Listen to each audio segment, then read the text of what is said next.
Hi, Latinos in Clinical Research. Thank you so much for being with us here today. We have Lorena Kuri from Bristol Myers Squibb to speak with us today. Thank you so much for being here, Lorena. Really appreciate it. My pleasure. Thank you for having me. I'm thrilled to like learn from you, hear from you, and have a nice conversation tonight. Great. Right now I'm actually having some camera issues, so I want to pass it off to Moni so she can kind of like jump us in. Thank you. Thank you, everybody, for being here. Thank you, Lorena, for your participation. And obviously, Bristol Majors for reaching out and making this happen. We would love to learn. Obviously, we would like to start by learning a little bit more about your job at Bristol Majors, and then we will go from there. Sure, I'm happy to start, and thank you, Monica. Well, good morning, good afternoon, and good evening to everyone. And if you're looking at this as a recording later, that's also hola a todos. I'm Lorena Kuri. People calls me Lore unless they are mad at me, which goes like Lorena Maria, but Lore is fine. Um, I have That's been, so yeah, Latino. that's so Latino, guys. Yeah, right. I have been for working for Bristol Myers Squibb for the past 6 years. Before that, I worked for Novartis for a number of years, both in Mexico and in the Latin America region here in the US, and for a little bit in Canada.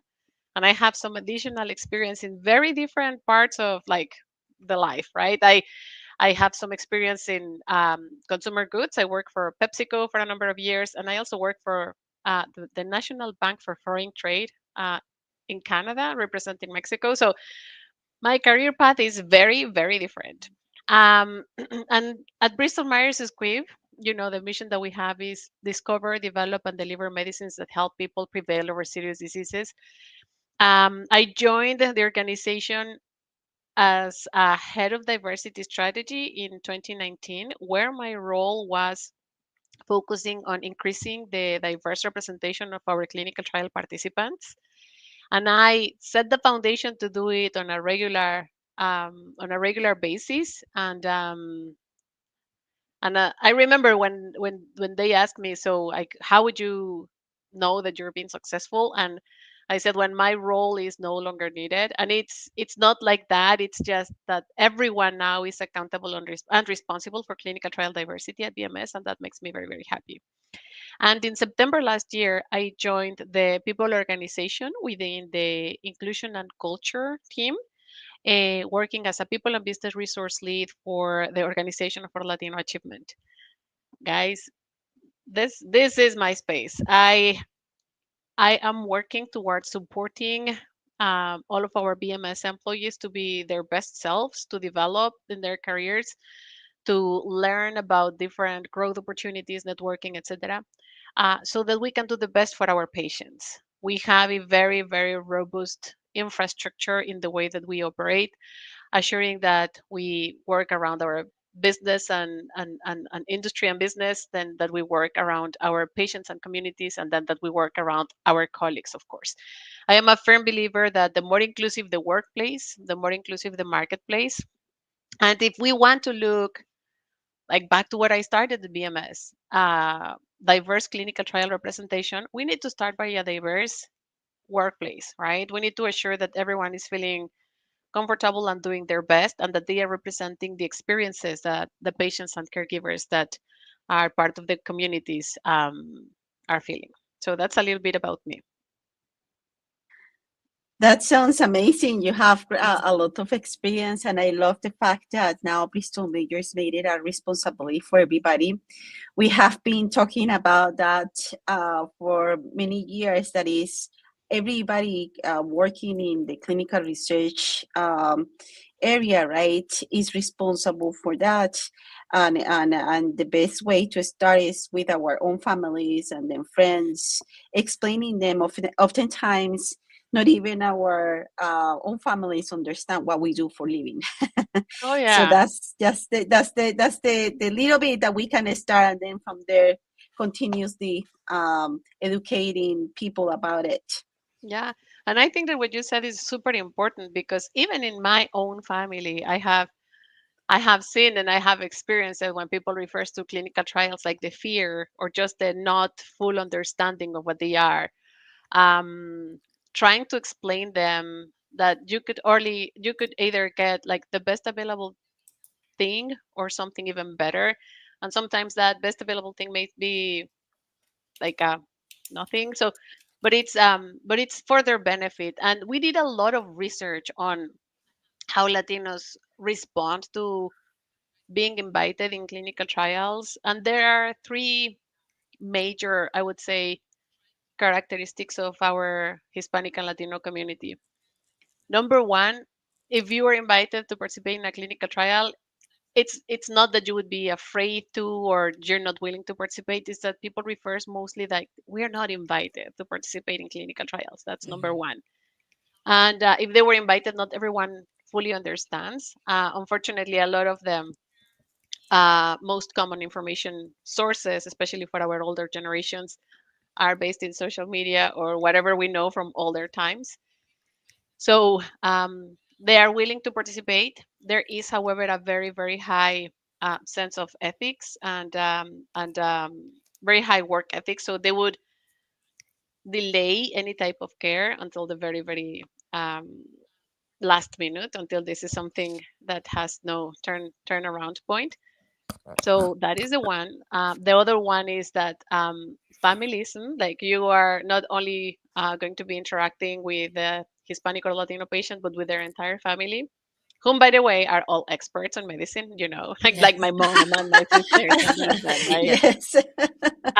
And the other one is we do have a sense of I am willing to help others. And if my participation can help future generations, count me in. So I think that those three things are very important. But we saw a great example in COVID, right? When I personally enrolled myself in one of the Moderna trials, I was screened out, right? But when I told my mom, she was like, "Pero cómo?" So it's about explaining everything what clinical trials are and considering them as a care option. And you said something very important, Monica. And we need to start at home and with our immediate communities because they need to see us informed. So they look to be informed and they can make better decisions. Exactly, exactly. And also kind of break a little bit the stigma we have Mhm. as a industry, right? Because unfortunately, that's one of the biggest issues that people have a stigma about it, and and until they understand how important it is to participate, how our participation will affect our community in a positive way, Yeah. that's when people start understanding what clinical trials are about. Many Yeah. people don't think that medications appears magically in the in the Yeah. pharmacies, right, or the hospitals. Yeah. Even sometimes doctors don't are hesitant to explain or introduce their patients to clinical trials until we come and explain them. I mean, that's something that needs to be also taken care of, right? The only way the industry can improve and break that stigma is by us people working in the industry become kind of PRs of this community, right? Yeah. Um, yeah, You're saying something super super important. We live in a country, like thinking about the US only, where almost 40% of the research patients are coming from, right? We live in a country in which, as of 2020, 4 out of every 10 persons is non white. Mhm. However, the participation of diverse patients goes as low as 1 every 10 patients, right? Wow. Mhm. And thinking about us as Latinos, who are 18%, 19% of the US population, and thinking about incidence and prevalence on specific cancers, metabolic diseases, cardiologic conditions, you name it, we are definitely doing something that we need to improve, right? And when you're talking, you mentioned two things.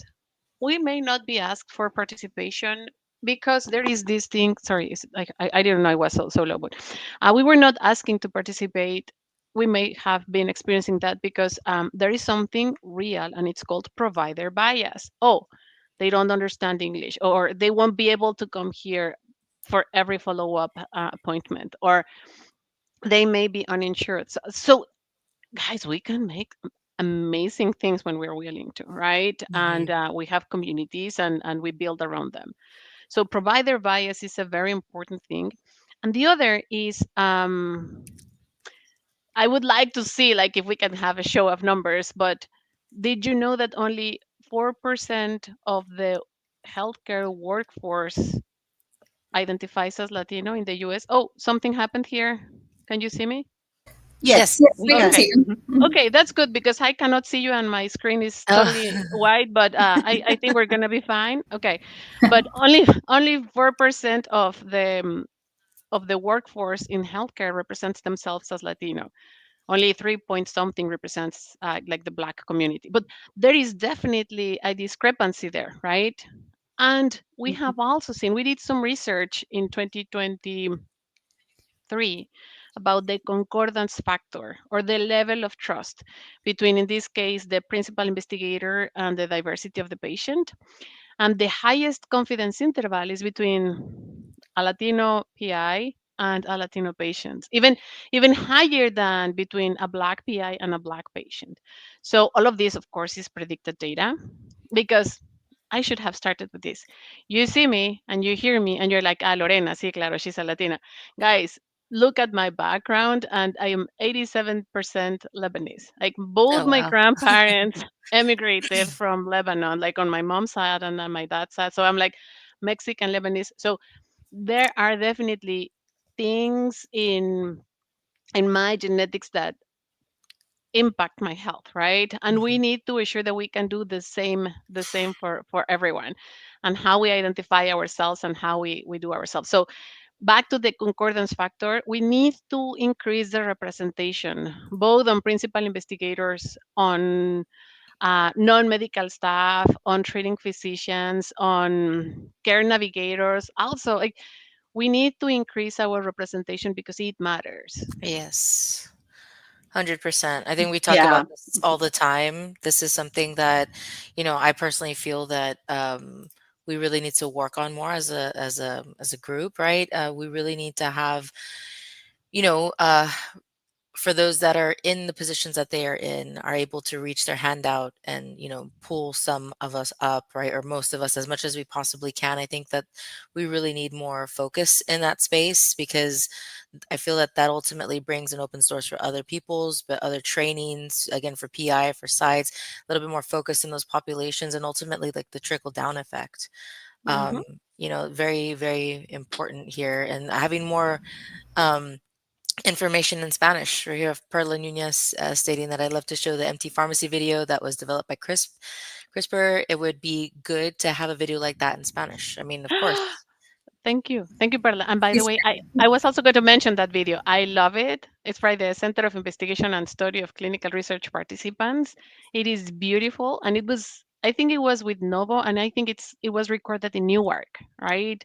And yeah, we need to do more things like that. And when we talk, I'm sorry, I just jumped into and interrupted when I was talking. No, But when we're talking about this, it's there should not be individual agendas. And I am saying we should not be, because we all say de dientes para afuera, oh, mhm, this is not competitive, this is collaboration with, but let's be honest, we're all pursuing the individual interests of our sites, our mhm. companies, our etc.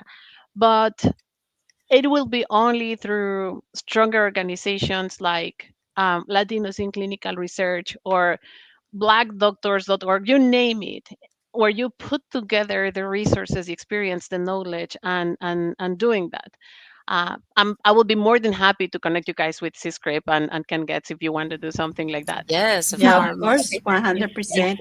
We yeah. yeah. actually were mentioning the other day that other communities support each other and become stronger because of Mhm. that. And unfortunately, our community is not. Yeah, We need to be more unite. We need to work yeah, together more strong and support each other a lot more if we want to keep growing I mean, obviously, and supporting each other, right, and assisting each other, because that's the way we can achieve things and get to greater places, right?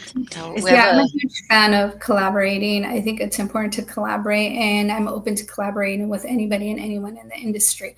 Yeah. yeah, I think I mentioned this before. I work in an underserved community in Imperial County, California. It's 75% Latinos.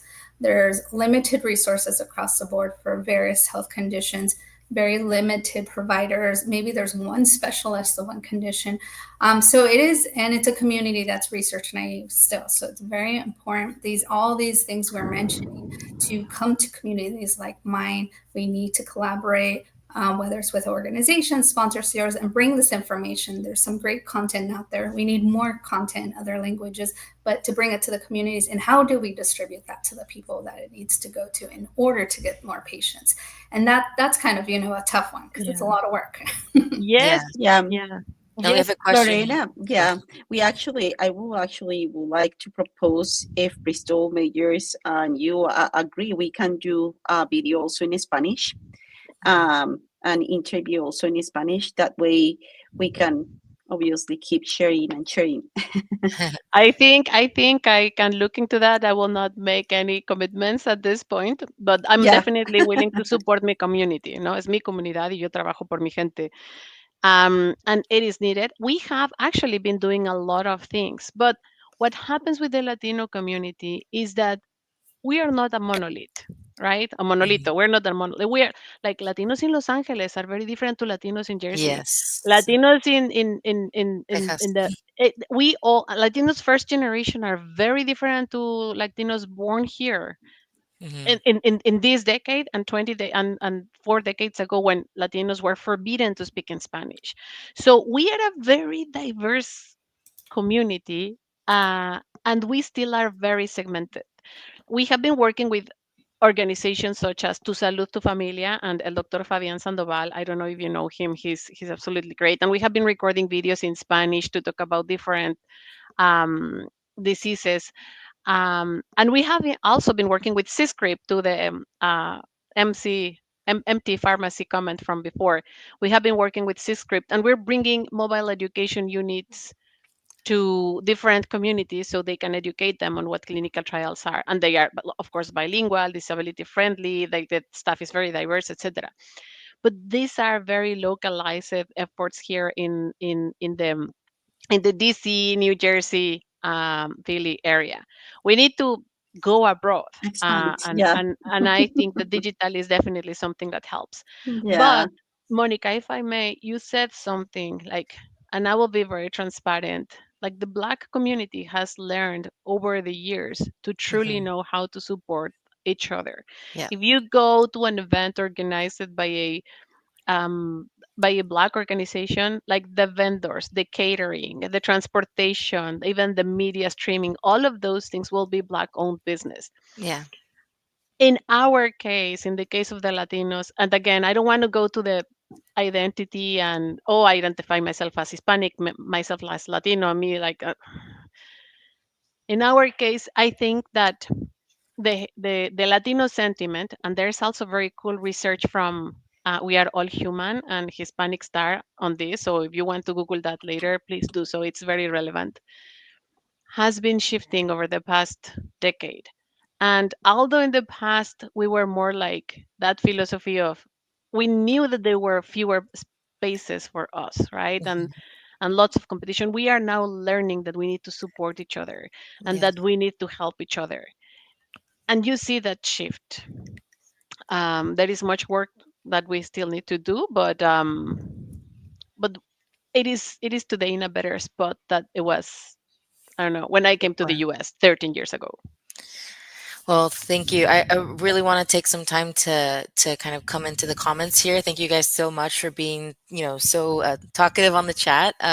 So we have here Perla Nunez stating creating change means not only walking through doors ourselves with Latinos in the house, but hold them up for others. We need more opportunities and more people willing to make space for others to rise.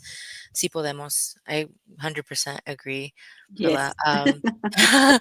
And then to go back to Dr. Wilfredo, Latinos are 18% of the U.S. population, and Latinos comprise On price. 38%. Yes, comprise of the U.S. population. They take at least one drug daily, and 5% of Wow. the participants in the clinical research. Wow. Imagine. Very, very well. We have another one, LinkedIn user. Are there any efforts being made to diversify the PIs? Are we making the effort to inform new coming doctors outside of Florida and California? I mean, I Can don't I know. comment on Yes, that? yes. Yes. So even though I said that sometimes we say we are collaborating, but no, we're not. This is a spot in which I have seen a lot of companies coming together and putting together stronger programs. I because of most of them are driven and created and funded by the foundation part of the companies and not by the business part of the companies. I cannot comment on those, but I know and I can tell you that at least big pharmas are looking into this and they are investing not only like resources, but they are making sure that they are opening sites and activating sites in research naive areas and looking into a broader participation.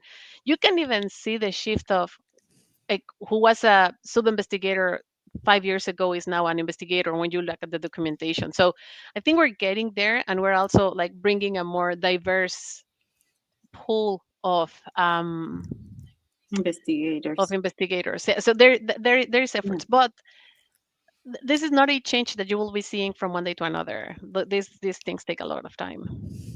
Agree. Yeah, it is. We actually created a program for principal investigators to provide that opportunity to doctors that don't have much knowledge about it, and to Hmm. make it easier for them. So Hmm. I just wanted to mention it. If anybody is listening to this video and have interest on it, please reach out. We will be more than happy to help with that. And we have another LinkedIn user. I'm Latina from Brazil and transitioning from academia research to clinical research. Welcome. Also Uh, moving from Brazil to US, and I'd like to thank you guys for this initiative. Obrigada, bem-vinda, Thank you, querida. Barbara. Se você precisar, I, I, I think that now, like for example, what Barbara is doing right now is what we need Latinos in clinical trials to do. Whereas it is through this platform or any other.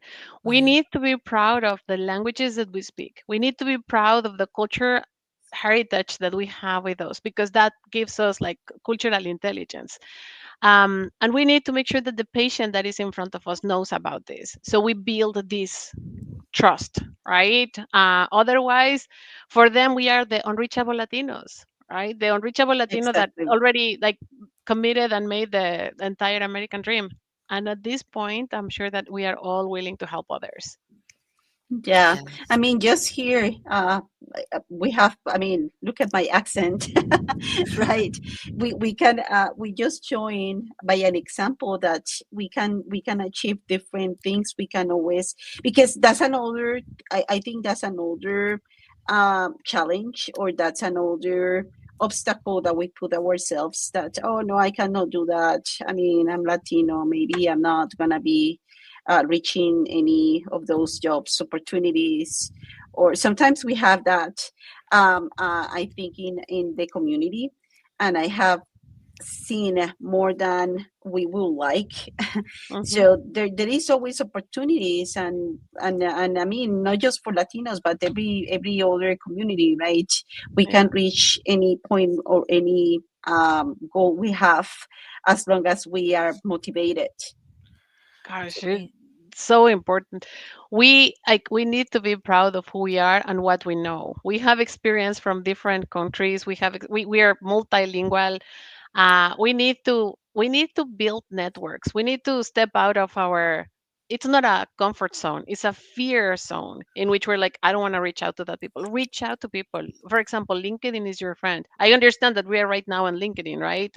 So Yes. use LinkedIn to your favor. I when I came to BMS, like I found this job through LinkedIn, and I applied to a position in which I don't know, like I met like 50% of the qualifications. Like the only thing that I did with clinical trials in the past would be to add them to my key messages as a marketeer, right?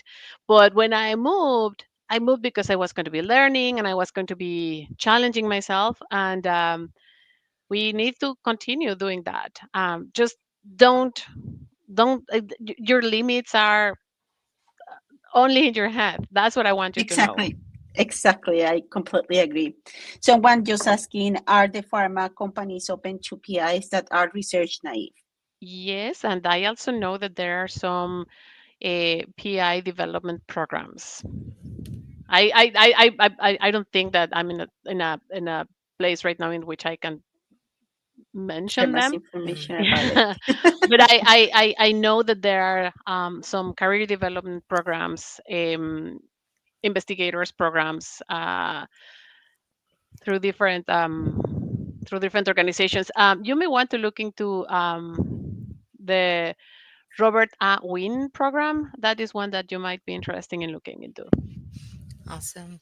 And I guess this is a good transition right now, Dr. Yes. Wilfredo. We had one question. How can an experienced site MD, PI, or and leader transitioner into sponsor career positions maybe overqualified for entry level positions? And this is a great transition into the one of the main reasons why we're having this webinar to begin with, right, is the Bristol Myers Squibb collaboration with LICR to do a career fair for next month in July. So I guess, Lorena, if you want to, I guess, respond to that question, if you have some Sure, I feedback. will. And I don't know if I have someone from BMS right down the line, but if that's not the case, don't worry. I can tell you, Wilfredo, the first thing that I will ask you, perdón, Doctor De Jesus, the first thing that I would ask you is, have you applied to any role? Here's a couple of things that I would recommend everyone, no matter if you're looking into an entry level position or to a higher position. Look at the role you want, look at your resume, look at what the role that you want needs, and identify those things in your resume that you believe can speak to what is needed here. For example, if they are requiring project management experience, but it says I need 5 years of project management experience, and in your head you said like, oh, I only have 2.5. Then what I would recommend you to do is by managing these resources accurately, like we delivered on time, and like make your resume speak not only good about you, but how you are going to be good for that position. The other thing that I would recommend is like job opportunities will never come by themselves.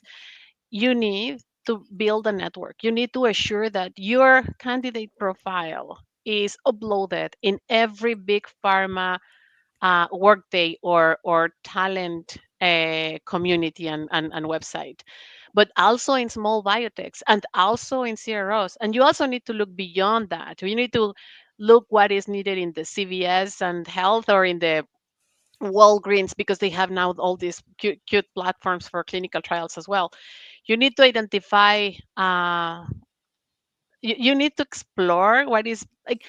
I think that when we're looking into pharma, we are so focused in the big sponsors, but right now the ecosystem of the healthcare is so vast, like data management organizations, real world evidence, AI, all of those things need experts that probably, Dr. De Jesus, you are one of the holders of that expertise. But if you're not applying and you're not consistently looking for that, it won't work.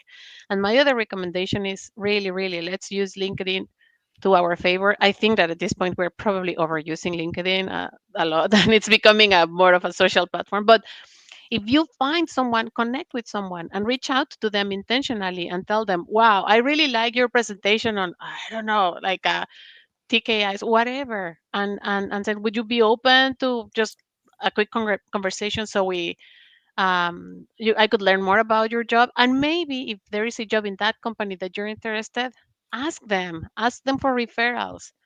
Um, we need to push ourselves and think about, I did sales for a number of years, right? Think about it as if you are planning your calls, like, yeah, and have control of them, right? Or maybe I'm too old because I usually have like an Excel spreadsheet with all the things that I'm doing. And if I am applying to this role on this date, who referred me, what's the name of the role, what does the response, and all of those things. Um, but if you're gonna have that, it needs to look like 100 lines at least, honestly, because we are an evolving industry. Like the pharma landscape still is evolving after COVID, after AI, well, within AI, with the new administration. So the pharma industry, after many of the big pharmas are experiencing LOEs, right? So just do not narrow yourself to one job. And whenever you see that, oh gosh, I was perfect for this job and they didn't hire me because they won't listen to me, don't create those stories. Just look at the facts. I applied, they didn't choose me. Anyways, next. I think that those are ideas. Thank you. We got another question here. What are some of the best mechanisms for someone interested from transitioning from academic clinical research positions to more industry pharma, especially given the current market? As one of the only Latinas in my academic CRO, I'm looking to gain insights from those who have made similar transitions and who have advice, who currently work in the industry. I think that a lot of what I have seen, and I have very good friends who are now working, for example, in the DICT, diversity in clinical trials space, who made the move from a CRO to pharma. I think that a lot is on building the expertise and creating a narrative around their transferable skills that is very valuable, right? For example, with one of my friends, so we were working a lot around study diversity plans and all of those things. So when she saw openings, and she told people like, I want to move into this, so you need to be very vocal about this because nobody is going to know what you want unless you say it. And I mean, you need to really say it so you're heard not only around your community but up there, because there are things that sometimes align. um so she said, I want to move into the pharma into the sponsor side again, da, da, Mm, da. And she would be doing a lot of research, connecting with people directly in, and you have already contact with a lot of pharmas, so maybe just build a better story on how you're describing your transferable skills.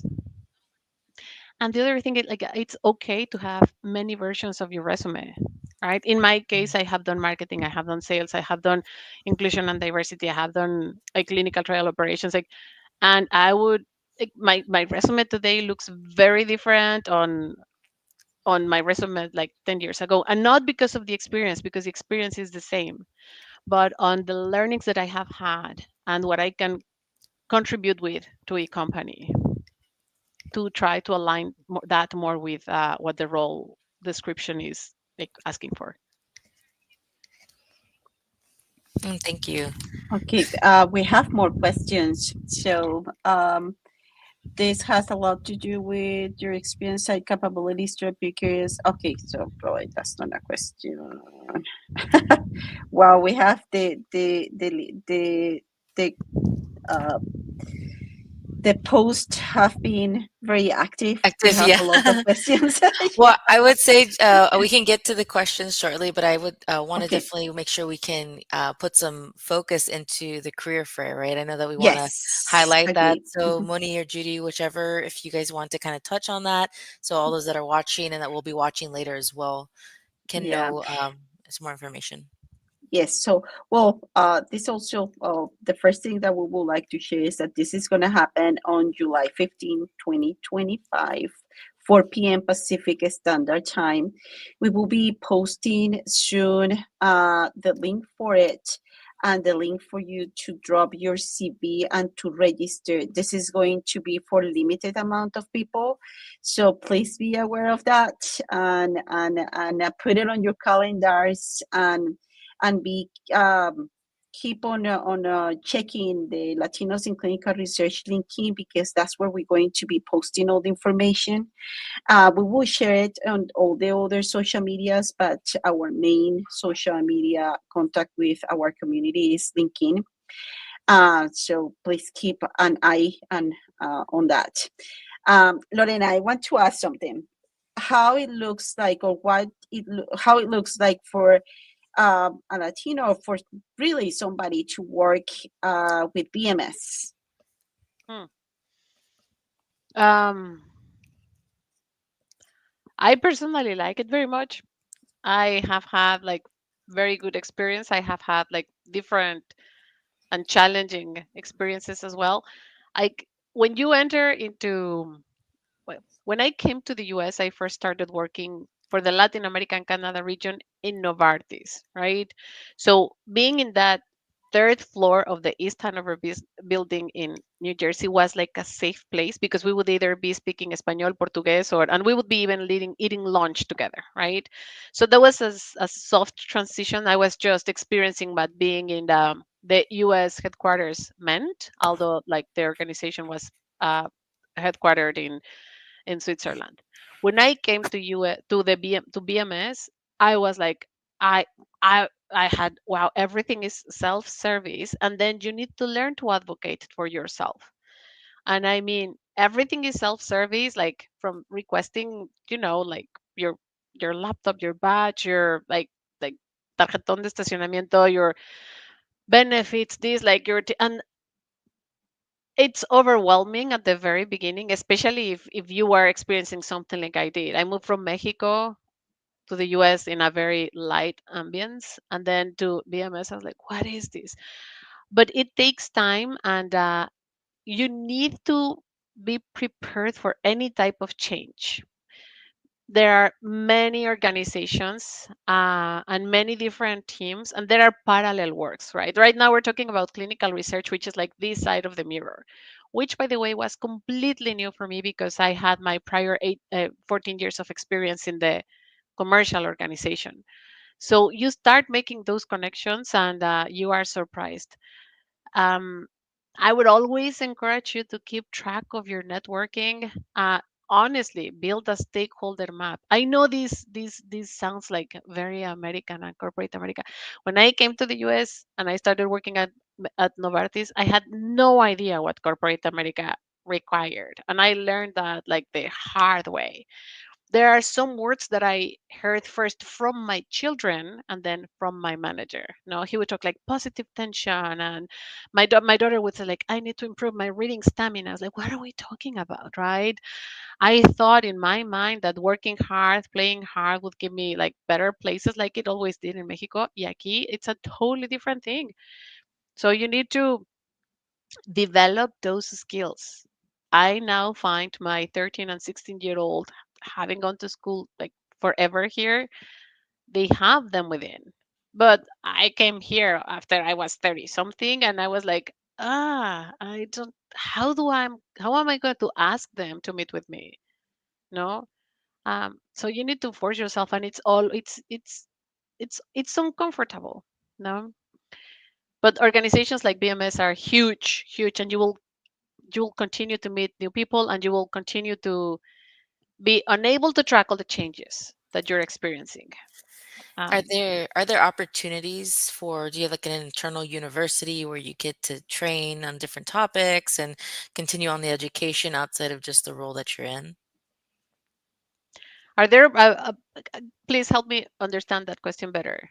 Like after you've been hired for a role, let's say a CRA role, and you are currently, doing the job, but you want opportunities to learn other little skill sets here and there. Does Bristol Myers Oh Squibb have yeah. an internal university that you can go through? Oh yeah. Well, like our e-learning platform is huge. We have recently like improved our entire people organization, and that includes the learning space.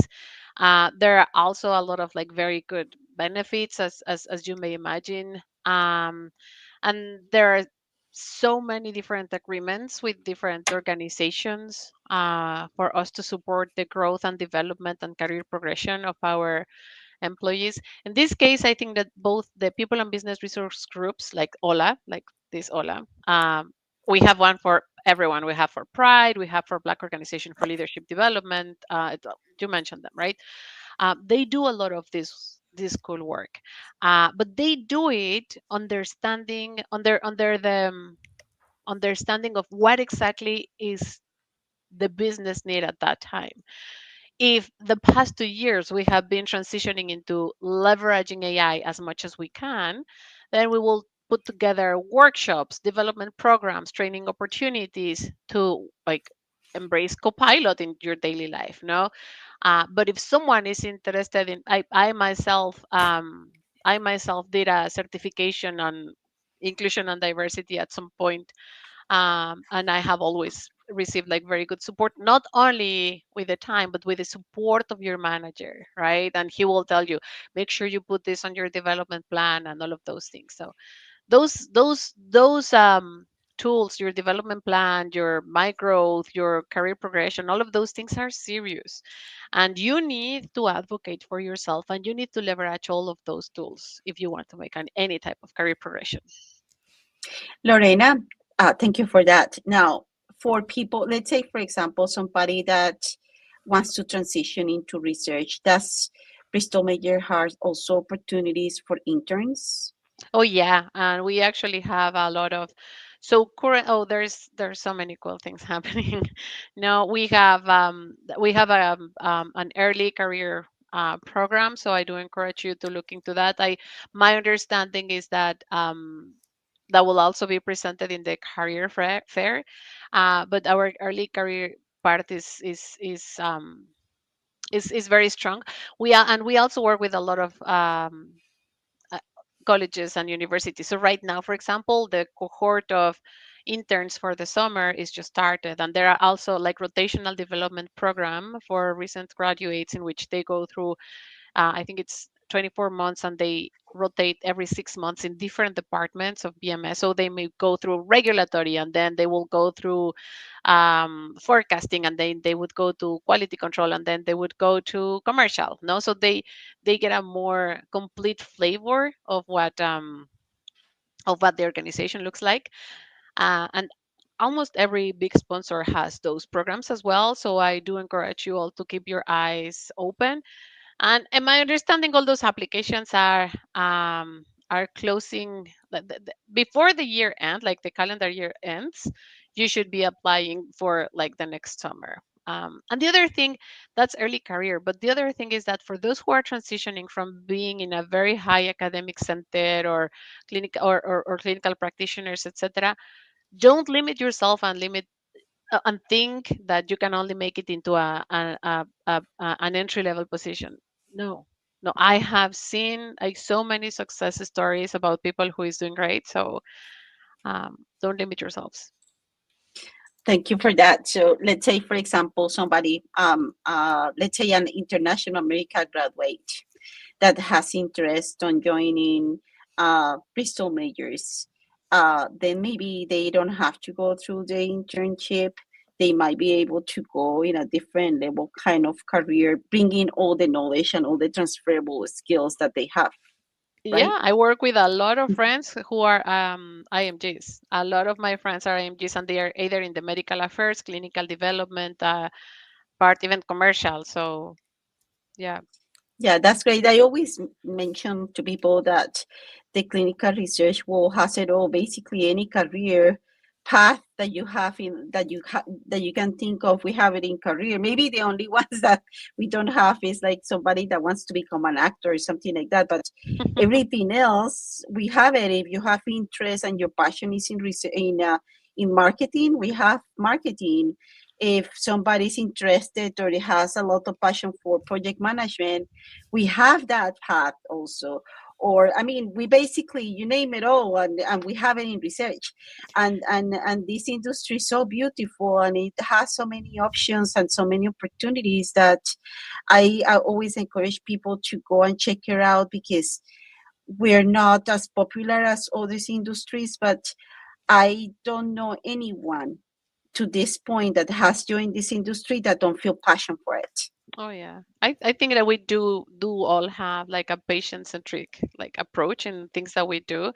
And at this point we all have like this I am doing this for my community and with my community feeling. And Monica, I think an important point is that growth comes in many different shapes and flavors and forms. And a lateral move is sometimes the best thing that could happen to you. No, I am in a different role right now. I haven't like been promoted to a more senior position yet, but I have grown in so many different ways. When I was doing clinical trial diversity, I even published papers. And guys, I'm not a clinician. I am a musician, right? So for me, having my name as a first author, I was like, that is growth, no? So just think about that as something like a different type of benefit for you, no? So just Yeah, use that. that's a great point. Actually, Dan always mentioned that. He said that being a generalist is the new specialty. Basically, learning different things, right, Dan? Yeah. Oh, you're on Def- mute. Okay, never yeah, mind. Sorry. no, I'm just listening. Nice to meet you, Lorena. Right on. Yes, I was so our chat is going very fast. Thank you guys so much for working with Yeah, each this other is and a helping very each other engaged out. audience. Yeah, there's so much help happening in the chat. Thank you so much. I know right now we're in it's a certain type time where, a lot of people are looking for work and are trying to get those interviews in and, all those kinds of things. So this is one of the reasons why, when Lorena came to us with this opportunity to collaborate with LICR and bring in this career fair, we jumped at the opportunity. We thought it was the perfect timing to bring back and to give to the community during the time that everyone could really use a career fair, right? So we really want to make sure that you guys, again, jot down the date. It's July 15th, as Monica mentioned. At what time, Moni? 4 p.m. Pacific Standard Time. All right. How long do we plan for this career fair to be? So it's going to be in between an hour to an hour and a half. Okay. And we will be having announcing, very shortly once we have a few things completed, registry where you guys can sign up, give us your information as well as drop in your CV, all that information so that, Lorena and her team at Bristol Myers Squibb are able to review your applications and give follow up, right? And probably give more information at the event itself in regards to the roles that are currently available and any other questions you might have, but to give more feedback on Bristol Myers Squibb. And we really want to make sure that everybody here gets that opportunity, especially those of you that are talking about trying to look for jobs and in between jobs and all of those kinds of things. So please keep up to date with our emails, with our posts here on LinkedIn, and even our videos on YouTube. We will be dropping in probably within the next few weeks to give some more information on that. Yeah. We have a question from Dr. Rina Chetty, and I think it's an interesting question. I would like to read it. It says, how to increase trust while promote clinical research to diverse populations in a casual community conversation. Hmm. Um, I think that none of us has figured that out perfectly. What I can tell you is that every community is very different and you need to take a very tailor made approach. I'll give you an example. For a number of years, we were working with Black communities because we were running a prostate cancer um, program. And I was impressed, for example, in we all know the value of faith based approaches, of participating in barbershops and fraternities and sororities and all of those things. But that doesn't really work for the Latino community or for the Asian American community or for the LGBTQI community.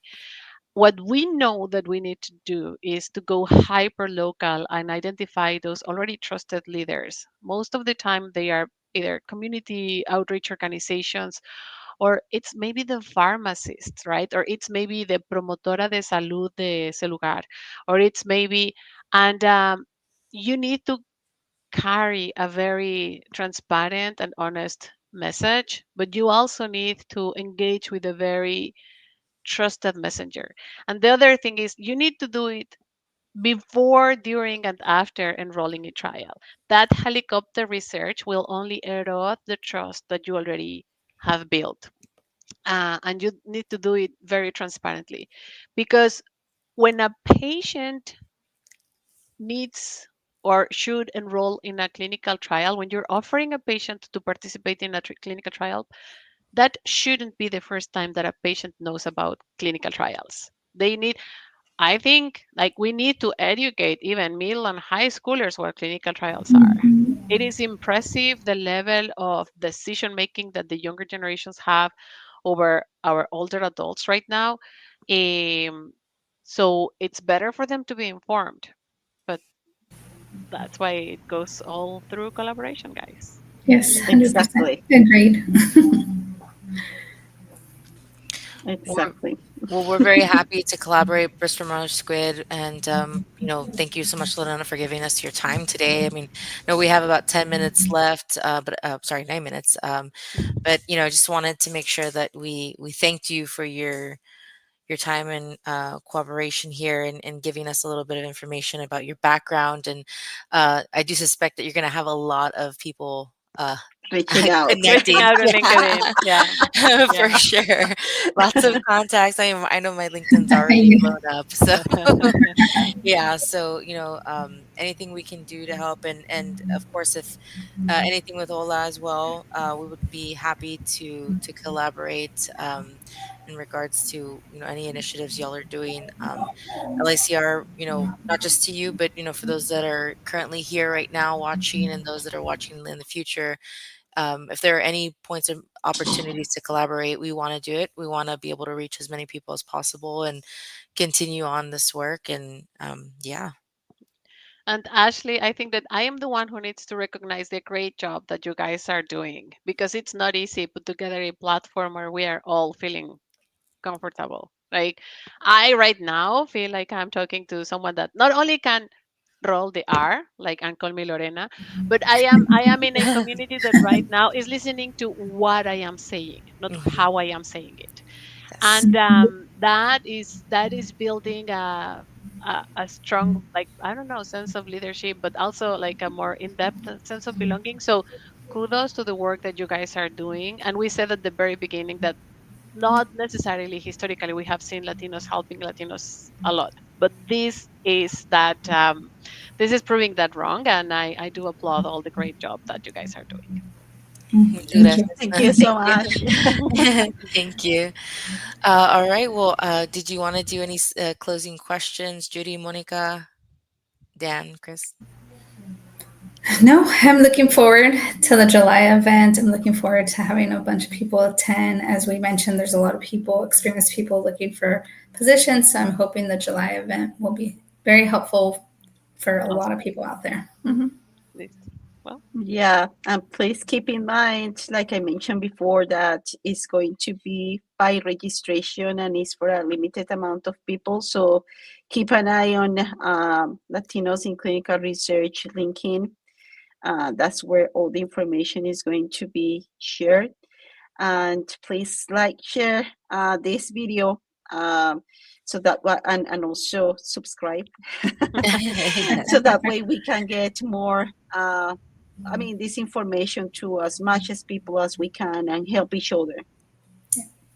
may Yes. I just do a quick rapid fire of Yes. recommendations on resumes and in preparation for this or any other career fair? Yes.